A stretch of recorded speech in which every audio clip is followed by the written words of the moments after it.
If today there is peace in Ukraine, everybody is going to forget Ukraine. Much in the way that they forgot Afghanistan, they forgot Vietnam, they forgot every Rwanda. Go down the list on every country in the world where there was a war and there was a peace settlement. People will fund the war, they won't fund the reconstruction. Welcome to the Gist on Stat News Global. I'm Ramananda Sen Gupta.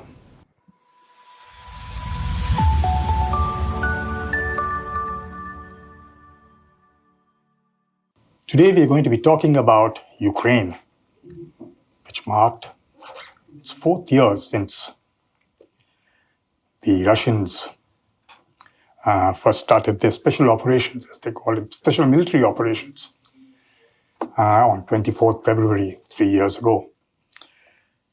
And with me in the studio today is Professor Amit Gupta, who is a senior advisor to the Forum of Federations. And for those of you who've been watching our channel regularly, he's a regular here. So thank you so much for joining us, and it's always a delight to have you with us. Well, thank you once again, Ramananda, for inviting me, because it's a great experience. Well, it's, I think you tend to press all the right buttons, as they say, to get things that's going. kind. So let's talk about, when we talk about Ukraine, there seems to be some kind of effort on by President Trump to get a peace deal going. But he's already bullying Ukraine into saying that, you better give me minerals to pay for the war effort and all that stuff. What, in your view, are the chances of a peace deal actually coming through? Well, here's the way to, I think, see the big picture. Trump has 3 major priorities. He wants to slash defense expenditure by 50%. 2, he wants to have a nuclear arms reduction treaty with the Russians and the Chinese, and eventually bring in the lesser nuclear powers, Israel, North Korea, India, Pakistan, so on. And the third thing he wants is peace in Ukraine. And if you look at it, these 3 are interrelated.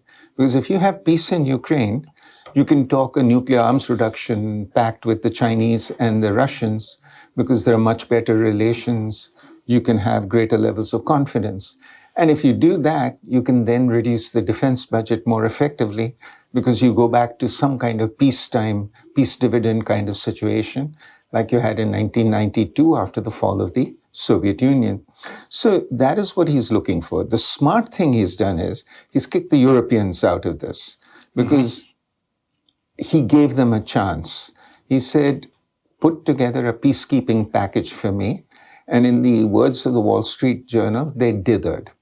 They did what the Europeans do best. Let's set up committees and do nothing. So Trump said, I gave you the chance. You couldn't do anything. I'll go talk to the Russians. And it's very interesting that Saudi Arabia is the honest broker on this. That to me was very surprising, wasn't it? That was very surprising. And he also told the Europeans, you had 3 years to settle this. What were you doing? And the answer was they were doing nothing. Right. So he's looking to stop this. And main reason being, as he sees it, America has 3 broader strategic challenges: China, Russia, and the Middle East. And he needs to take both of those, meaning the Middle East and Russia, off the table so he can focus on China. But even there, he's looking for a trade deal with the Chinese. And the one thing which is very interesting is the rumor flying around the United States is the 9th of May is Russia's victory day against fascism. And they have their usual military parade and so on. Xi Jinping is coming to this. Now, the speculation is there's a chance that Donald Trump will also go, in which case the 3 big leaders of global politics come together in what you can call the second Yalta, going back to the old World War II arrangement. And this could be very interesting, because if Trump, Putin, and Xi can cut some basic deals on coexistence, that leads to a very different international system. And in the sense that you reduce the American arms race in the Pacific with the Chinese, Russia goes back to being a regional power. And in the Middle East, what he's done is he's pushing for the Middle East or the Middle Eastern nations to come up with solutions for Gaza. So this idea of turning Gaza into Disney World was really to scare the Egyptians, the Jordanians, and so on. And what has happened since then is everybody's come up with a plan for Gaza. And in the last 25 years, nobody had a plan for Gaza. It took Trump to say, I'm going to expel 2 million Palestinians to scare the living daylights out of all the governments in the region. So I think there's a good chance for a peace process. The impediment is, from the Russian side, is Zelensky, because they firstly think he's illegitimate. They say, we had a wartime election, you didn't. So are we talking to a man who 5 years from now will still be able to honor a peace agreement? And the Russians say, we've been burnt with European chicanery in the past. Remember when the Minsk Accords happened, they thought that it was a significant step in the path to peace. Instead, what Macron and Angela Merkel both said, we were trying to buy the Ukrainians time. So Putin's fed up with this. Putin's willing to talk to Trump because he thinks Trump has the authority to do things. And on the other hand, you have Zelensky, who the Russians claim is illegitimate. We don't know what the Ukrainians think, right? We just see what comes in the Ukrainian media. True. That part is there. And there's a lot of speculation now that Zelensky may leave happily or he may leave unhappily. Happily is, rumor has it, he has a very large house in Florida. Rumor has it he also has a villa somewhere in Italy. He could be happily sent to exile there. Or he could go to Winnipeg, which is the largest Ukrainian population outside Ukraine. So he'd be like local hero in that sense. Unhappy is there's a coup and he's jailed or even worse. And these things happen, unfortunately, in world affairs. But you see, the tragedy in this is maybe 500,000 Ukrainians have been killed or injured in this war. It's about the same number for the Russians. And if the peace treaty is what Pete Hegseth said, don't expect your land back, the Ukrainian people are going to ask the Ukrainian government, what did we fight this war for? Okay? Exactly. I think that's a very fair question to ask. And they fought heroically. Let's also give the Ukrainians full credit for what they did. And the average age of a Ukrainian soldier is 43. They haven't brought the 18-year-olds into war. The other part in this is, how are you going to rebuild Ukraine? The World Bank did a report, as I told you, last year, where they said $486 billion to rebuild Ukraine. Zelensky says $700 billion, but then the corruption levels in Ukraine are rather high, so you have to account for that. Now, what I just wrote today is the Europeans would like, now that Trump has sort of marginalized them, they're saying we'll put in a peacekeeping force with the US as a backstop. And I wrote, this is NATO in sheep's clothing. And the Russians are never going to accept. Of course. After all, they fought to keep NATO out of Ukraine, and now you're in Ukraine.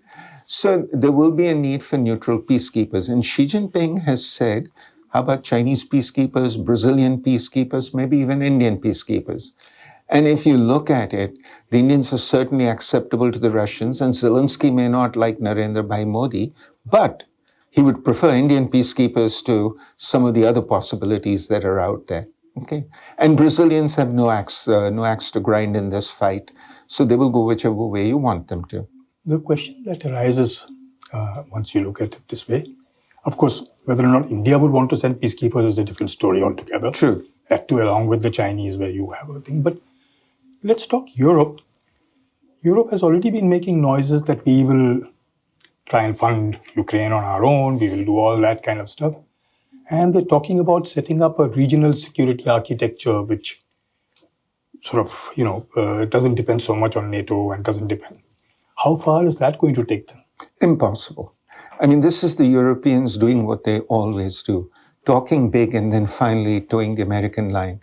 When Bosnia happened, Jacques Pau, who was the Luxembourg foreign minister and the chief representative of Europe at that point, said, the hour of Europe has arrived.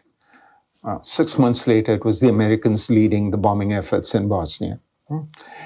Mainly because Europe couldn't do it. And I'll tell you why. One, Europe doesn't have the population to put into their armed forces. And in 1972, there were 327,000 men in the West German army. Today, in the unified German army, there are 61,000 men and women. So for them to go back to 1972 levels, which is what Trump would want, hence the 5% of GDP argument, they would need to find 260,000 people. And having traveled through Europe and lectured in universities across Europe, whenever I ask the question, how many of you are willing to join the military and fight Father Putin? The answer is zero. Not one of these young people wants to fight. So they won't get the manpower. The British Army is about 80,000. They won't fight. They could barely raise a division to send abroad. Two, all these people, to reach 5% of GDP, would have to cut social welfare, education, pensions, so on, which would be hugely unpopular in their countries. And the third thing is, if they go to 5%, and I'll just give you the example of France. For France to go, it's at about 2 point something percent, 2.08 or something. If for it to go to 3%, its current defense budget is 50 billion euro, it would have to go to 80 billion euro. That's a big jump. That's a huge jump. And to go to 5%, we're now talking 150 billion euro. Where are the French going to find that money? The Germans won't find that money, so on. The English can't find that money. Their healthcare system is collapsing. Ride on the British rail service and you'll find out just how bad it is when it's compared to the Spanish or the Italians, who are world-class train systems. So they don't have the population. They don't have the resources. And the third part in it is, to my mind, you are not going to see a political consensus for an independent Europe which is ready to strike out in different directions. The conservatives are saying this, but somebody needs to ask young Europeans, somebody needs to ask the general European populace, are you willing to get remilitarized and make the sacrifices? And the answer is no. So it's impossible. And the best they can do, and this is what I wrote today in the morning, is if Ukraine needs about 500 billion to rebuild, the Europeans can write a check, which is what they're good at doing. And what they can say is, for the next 20 years, we'll give $25 billion a year to the Ukrainians for reconstruction. Okay. Yeah, and you spread that across 28 NATO countries, that's less than $1 billion per nation, though I think the Germans, the French, and the British were responsible for this mess. They should be paying more, because Zelensky had gone, remember, the Ukrainians had gone to Istanbul to talk to the Russians, and a deal was agreed upon. And then Boris Johnson went and told Zelensky, don't do it, we are behind you. Just as this other British genius, Keir Starmer, has said he's behind Zelensky. I know. And I have to ask Zelensky one question. How many times are you going to be taken for a ride by the British? Well, that's interesting, but is a suggestion like this already on the table? Not really. And you see, the real problem is, if today there is peace in Ukraine, everybody is going to forget Ukraine. Much in the way that they forgot Afghanistan, they forgot Vietnam, they forgot Rwanda. Go down the list on every country in the world where there was a war and there was a peace settlement. People will fund the war, they won't fund the reconstruction. And you really have to feel sorry for the Ukrainians, because when the war, I'll give you this demographic disaster that is Ukraine. When Ukraine became independent in 1992, it had a population of 51 million. But it's an aging population, people don't have children.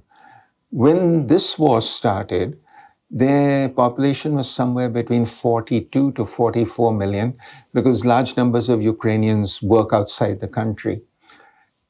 The UN population revision and the American Census Bureau had estimated by 2050, Ukraine will have 35 million people. Well, once the war started, about 9 to 12 million people, and again, we don't know how many have really left the country. became refugees. So the population is now already at about 35 million. Okay. And the new estimate is it goes down to about 30 million by 2050. And the median age in Ukraine will be above 50. So the point to keep in mind is they'll have an elderly population which needs healthcare, an elderly population which isn't innovative. 50-somethings don't make DeepSeek and TikTok and Apple iPhones. They're managers, they're not innovators. That will be there, and they will really have no young people to send into battle. Because if you look at what Ukraine's population pyramid looks like, it looks like a diamond now, with the bulge being between 40 and, let's say, 70. There are very few young people. And these refugees who've gone to other countries, I don't think they're coming back. So the tragedy is, unless you pump a lot of money into Ukraine, the demographic disaster kicks in. And I think even if some money is pumped in, that demographic disaster is irreversible. But, if you look at it from that perspective, one of the things that Trump has been saying, he's apparently told the Ukrainians that if you give me 50% of your, what is it called, critical mineral reserves, Right. I will try and get you a better deal. Otherwise, I'll just let the Russians come and run you over. The issue here is that apparently half of those reserves are already in Russian hands to begin with. Yeah. China is very keen to lay their hands on those reserves as well, because they're talking Europe's largest reserves of lithium and uranium and a few other things here and there. How big a factor is that?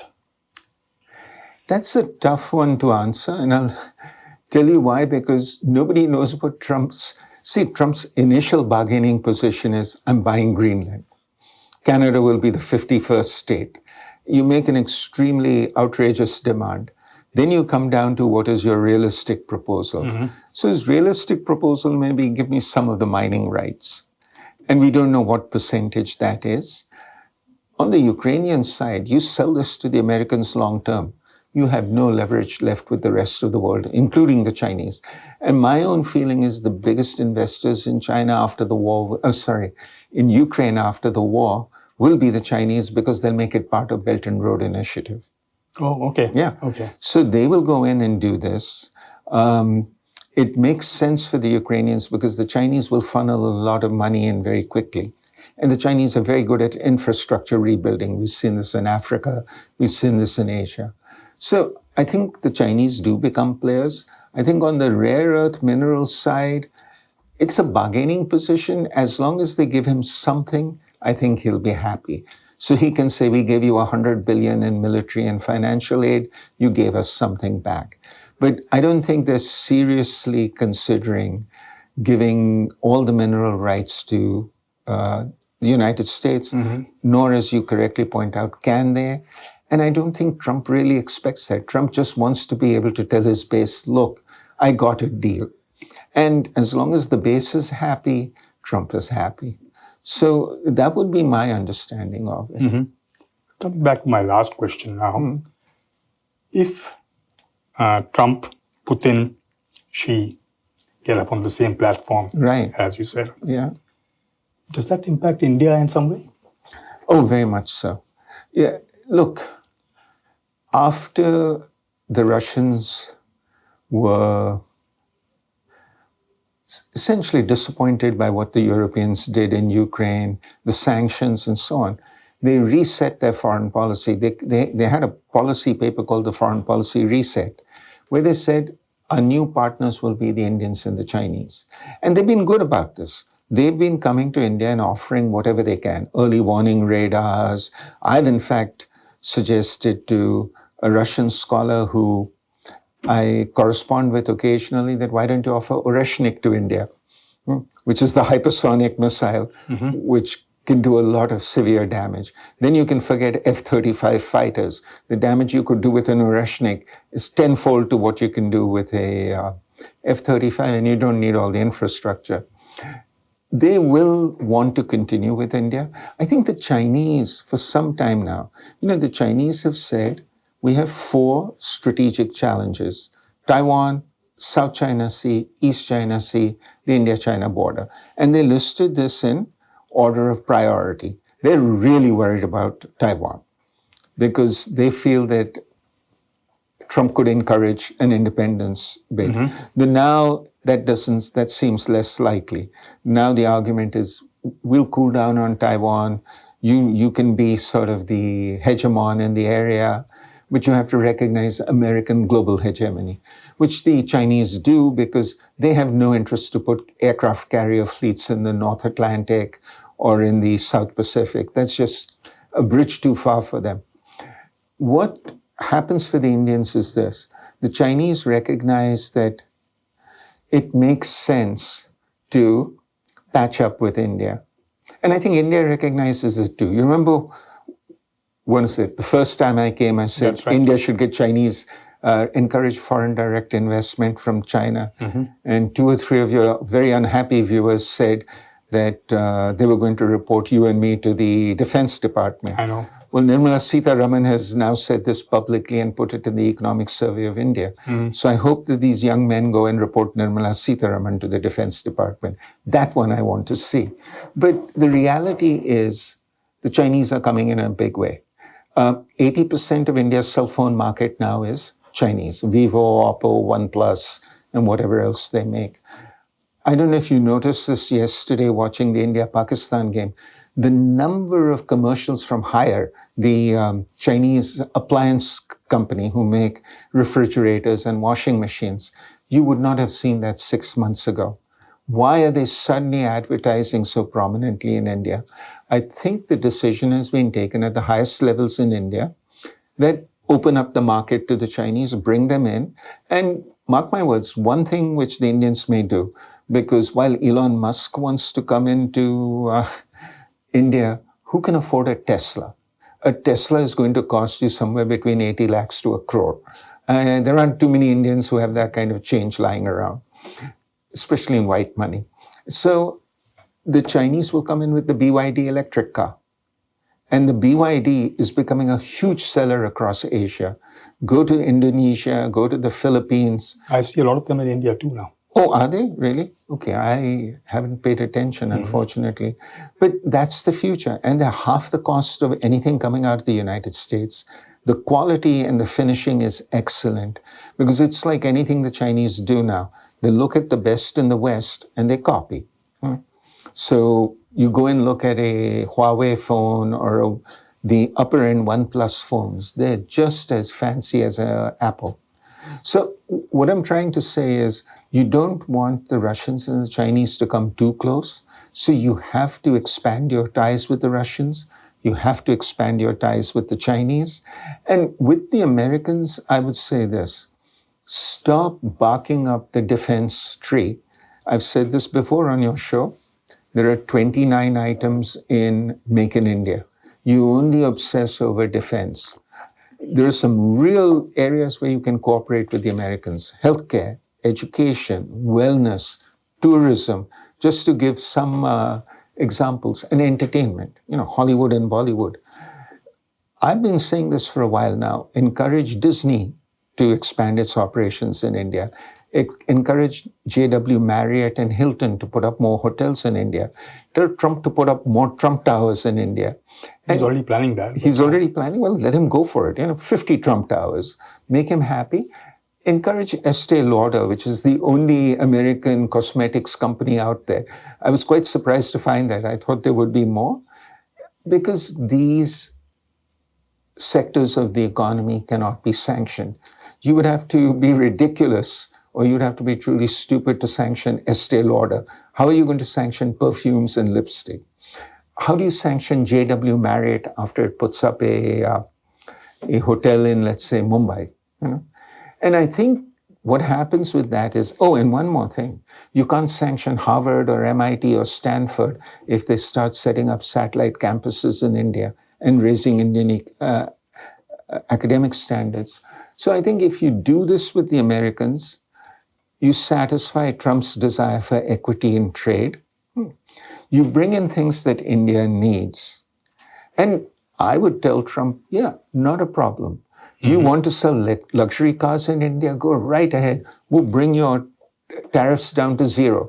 Thing is, nobody in India wants to buy a Harley Davidson. Nobody in India wants to buy a Mustang. There's maybe 10 guys out there who buy Mustangs. But when people think luxury cars in India, they think Mercedes, Audi, BMW, Jaguar, so on. Okay. So make him happy. Say, Donald, for you, zero tariffs in these areas. It's not going to change balance of trade between India and the United States. On the other hand, if you bring in a Harvard and say, set up a 21st century campus in India, look at what you're doing to educate Indians. Oh, that's another massive thing. That's or MIT, if I may. Yes. But, on that note, we have to close because we have run out of time. Yeah. I also must thank you for taking time out just before you leave for Europe for a lecture tour, I believe, tomorrow. Thank you. Yes. So I appreciate you taking time out to talk to us before that. Oh, it's always great fun to come here. So thank you very much. And whenever you're back again, I look forward to having you with us again. Absolutely. Thank you. Thank you so much. Yeah. That was Professor Amit Gupta, a senior advisor to the Forum of Federations, talking to us about Ukraine and what happens now with Trump too in the White House. I do hope you enjoyed this particular edition of The Gist, and I look forward to having you with us again. Till then, this is Ramananda Sen Gupta signing out.